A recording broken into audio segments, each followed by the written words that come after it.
তো লিফটে উঠতেছি সিঁড়িতে, অনেক সুন্দর লাগতেছে। আমাদের নারায়ণগঞ্জ জেলা সোনারগাঁও আজকে এই উদ্বোধন হলো খন্দকার মার্কেট সিঁড়ি। তো মোটামুটি মানুষের যে আকর্ষণ, ঢাকা নারায়ণগঞ্জে বা বসুন্ধরা জেলে আপনি যেই মানে তৃপ্তিটা পাচ্ছেন, এখানে এসে সেই তৃপ্তিটাই পাচ্ছেন। সো এটা হলো আমাদের মোগরাপাড়া চৌরাস্তা, আজকে শুভ উদ্বোধন হলো দোকান। তো কিছুক্ষণের মধ্যেই বিশিষ্ট রাজনীতিবিদ যারা আছেন আজকে দোকান উদ্বোধন করবেন এবং এই মার্কেটটা উদ্বোধন করবেন।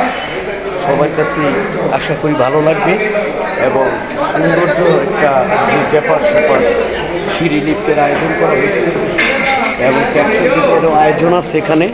তো সবাই থাকবেন পাশে, আমার ভিডিওটা লাইক কমেন্ট করে শেয়ার করে দিবেন। সবাই আসবেন। Thank you so much.